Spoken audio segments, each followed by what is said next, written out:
Supreme court में ममता बनर्जी की सियासत को तगड़ा झटका लगा है। असल में ममता बनर्जी ने खुद को पीएम मोदी के विकल्प के तौर पर पेश करने की मुहिम में पेगासस मामले को लेकर काफी उछल कूद मचाई थी। इतना ही नहीं, ममता बनर्जी ने अपनी तरफ से पूरे मामले की जांच के लिए एक आयोग का गठन भी कर दिया, जबकि सुप्रीम कोर्ट में पेगासस जासूसी का मामला चल रहा था। ऐसे में ममता बनर्जी ने सिर्फ अपनी राजनीतिक महत्वाकांक्षाओं के लिए जांच आयोग का गठन किया था, लेकिन सुप्रीम कोर्ट ने पश्चिम बंगाल सरकार की ओर से गठित आयोग द्वारा पेगासस जासूसी के आरोपों की जांच पर रोक लगा दी है। पश्चिम बंगाल की ममता सरकार ने पेगासस केस को लेकर पूर्व एससी जस्टिस एमबी लोकुर की अध्यक्षता में 2 सदस्यीय आयोग का गठन किया था। इस मामले में सुनवाई करते हुए सुप्रीम कोर्ट ने जांच कमेटी पर रोक लगा दी है।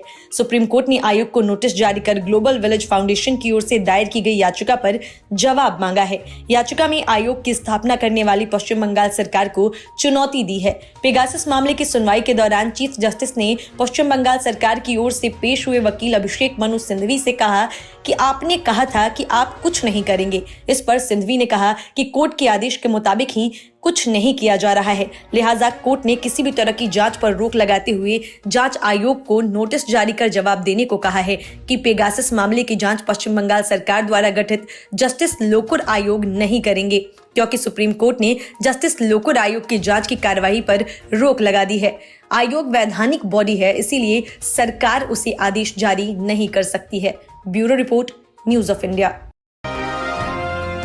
नवजोत सिंह सिद्धू यह मानकर चल रहे हैं कि उनके हाथों में जादू की छड़ी है, जिसे घुमाते ही कांग्रेस चुनाव जीत जाएगी और वे सीएम बन जाएंगे। सिद्धू की सोच से कोई सहमत हो या नहीं हो, लेकिन गांधी वाड्रा परिवार पूरी तरह से सहमत है। इसीलिए पार्टी में अपनी मनमानी करते बड़े बड़े नेताओं का ऐसी तैसी करने वाले सिद्धू को खुली आजादी मिली है। इसका नतीजा यह है कि सिद्धू अब खुलेआम ऐसी अपमानजनक और अभद्र शब्दों का इस्तेमाल करने लगे हैं, जिनका इस्तेमाल कोई छोटा सा नेता भी नहीं करना चाहेगा।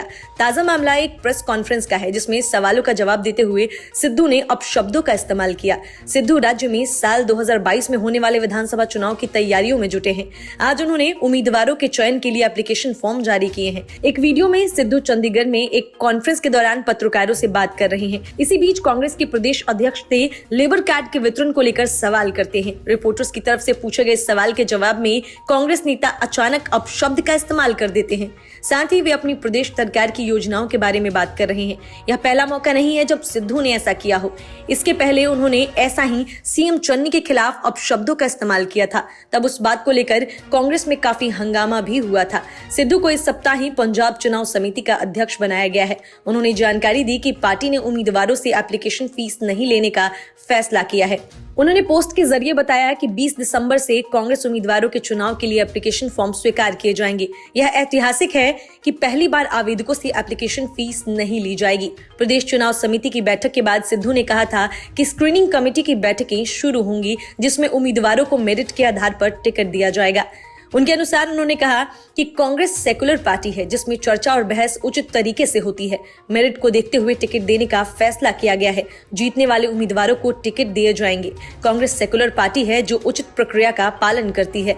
टिकट मेरिट के आधार पर दिए जाएंगे। उन्होंने कहा था कि स्क्रीनिंग कमेटी के चेयरमैन अजय माकन 30-40 लोगों से मुलाकात करेंगे। उन्होंने बताया कि पार्टी सभी के साथ मिलकर चुनाव लड़ेगी। सिद्धू के अलावा समिति में मुख्यमंत्री चरणजीत सिंह चन्नी, अंबिका सोनी, सुनील जाखड़, प्रताप सिंह बाजवा शामिल हैं। Bureau report, news of India.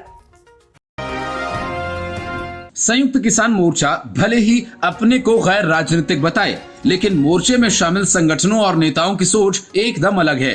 380 दिनों तक दिल्ली की सीमाओं पर आंदोलन करके अपने घर लौटे किसान नेताओं के सियासी अरमान जाग गए हैं। गुरनाम सिंह चडूनी हो या बलबीर सिंह राजेवाल या फिर राकेश टिकैत, सबके अंदर सत्ता की भूख पैदा हो गई है। और अब ये बात पूरी तरह से खुलकर सामने आ गई है कि किसान नेता किसी न किसी तरह से सियासत में सक्रिय होंगे। यही वजह है कि हरियाणा के किसान नेता गुरनाम सिंह चडूनी ने चंडीगढ़ में एक प्रेस कॉन्फ्रेंस बुलाई। माना जा रहा है कि इस कॉन्फ्रेंस में चडूनी ने राजनीतिक पार्टी के ऐलान किए जाने की तैयारी की है। पंजाब के आलू उत्पादक संघ के नेता तो किसानों की पार्टी बनाने के लिए तेजी से सक्रिय हैं। आंदोलन के दौरान अक्सर किसान नेता राजनीति में जाने की बात को नकारते रहे, लेकिन अब आंदोलन खत्म होने के बाद राजनीति में एंट्री की तैयारी भी हो रही है। सूत्रों का कहना है कि चडूनी ने प्रेस कॉन्फ्रेंस राजनीतिक पार्टी का ऐलान करने के लिए बुलाई है। हरियाणा के किसान नेता गुरनाम सिंह चलूनी के अक्सर संयुक्त किसान मोर्चा से विवाद होने की खबरें भी आती रहीं। ऐसे में उनके राजनीति में आने की भी अटकलें तेज हैं। हालांकि कुछ दिन पहले उन्होंने कहा था कि गंदी राजनीति के कारण 380 दिन तक किसान बैठा रहा, उसकी कहीं सुनवाई नहीं हुई। उन्होंने कहा था कि इसलिए इस राजनीति की गंदगी को दूर करने के लिए राजनीति में उतरना होगा। हालांकि उन्होंने ये भी कहा था कि वो खुद चुनाव नहीं लड़ेंगे, बल्कि अच्छे लोगों को चुनाव लड़वाएंगे। पंजाब के किसान नेता बलवीर सिंह राजेवाल के तार आम आदमी पार्टी से जुड़े हैं और वे आने वाले दिनों में केजरीवाल की पार्टी के लिए वोट मांगते दिख सकते हैं। ऐसा ही हाल राकेश टिकैत का है, जो फिलहाल खुद को सियासत से अलग बता रहे हैं, लेकिन मुमकिन है कि वे अखिलेश यादव का हाथ थामे चुनावों में दिख सकते हैं। कुछ नेताओं के अपने अपने सियासी कनेक्शन हैं, इसलिए वे चुनावों के दौरान प्रत्यक्ष अथवा परोक्ष रूप से अपनी पसंद के नेताओं के लिए काम करते दिख सकते हैं। तीनों कृषि कानूनों की वापसी और लंबित मांगों पर सरकार का प्रस्ताव मिलने के बाद संयुक्त किसान मोर्चा ने 9 दिसंबर को आंदोलन स्थगित करने का ऐलान किया था। संयुक्त किसान मोर्चा ने यह भी कहा था कि अगर सरकार अपना वादा नहीं निभाती है तो आंदोलन फिर से शुरू किया जा सकता है। किसान मोर्चा ने 11 दिसंबर से किसानों की वापसी शुरू की थी। 15 दिसंबर तक देश भर में जारी किसान आंदोलन पूरी तरह से खत्म कर दिया गया।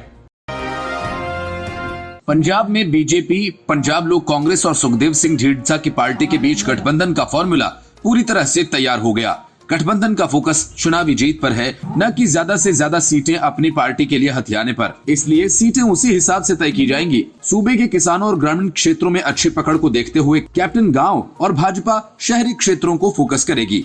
कैप्टन अमरिंदर सिंह इसी सिलसिले में दिल्ली में हैं और बीजेपी के शीर्ष नेताओं के साथ उनकी बातचीत जारी है। माना जा रहा है कि दोनों दलों की तरफ से सीट शेयरिंग का खुलासा किया जाएगा।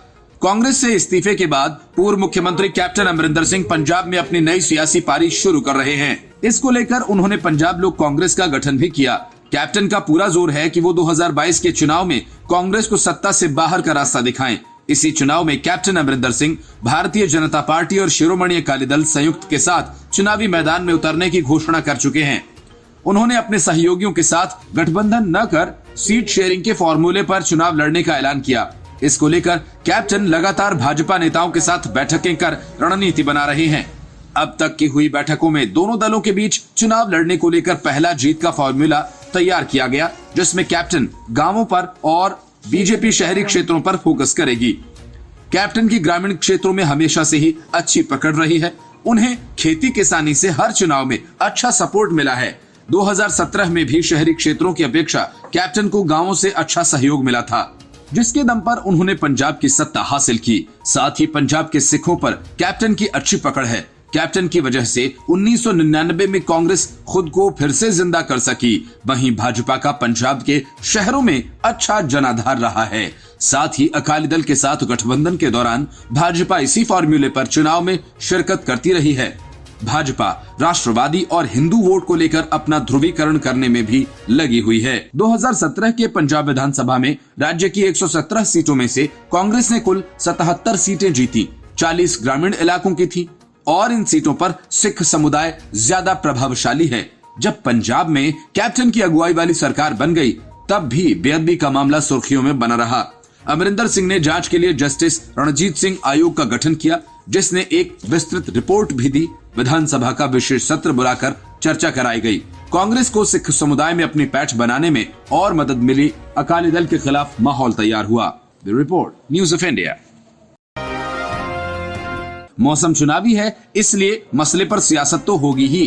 केंद्र सरकार ने लड़कियों की शादी की उम्र 18 से बढ़ाकर 21 करने का फैसला किया, तो भाई लोगों ने इसमें भी सियासत घुसेड़ दी। सरकार के इस फैसले से सबसे ज्यादा समाजवादी पार्टी परेशान दिखी और उसके नेता तरह तरह के बयान देने लगे। इसमें कई नेताओं की जुबान फिसल रही है। इस वक्त लड़कियों की शादी की न्यूनतम उम्र 18 साल है, जिसे इस प्रस्ताव के तहत बढ़ाकर 21 साल कर दिया जाएगा। अगर कानून बन जाता है तो फिर भारत उन चंद देशों में शुमार हो जाएगा जहां महिलाओं की शादी की उम्र 21 साल है। समाजवादी पार्टी के सांसद शफीकुर रहमान बर्ग के सुर में सुर मिलाते हुए अब पार्टी के एक और सांसद एसटी हसन ने भी आपत्तिजनक बयान दिया। उन्होंने कहा कि लड़कियों की शादी की उम्र 21 नहीं 16-17 कर दी जानी चाहिए। एसटी हसन ने कहा कि अगर शादी में देर होगी तो वह पोर्नोग्राफी वाले वीडियोस देखेंगे, गंदी फिल्में देखेंगे और ये आवारगी ही है, इसमें कोई फर्क नहीं। एसटी हसन ने यह भी कहा कि शादी जल्दी होगी तो वो बच्चे भी जल्दी पैदा कर पाएंगी, क्योंकि फर्टिलिटी की उम्र 15 से 30 साल होती है।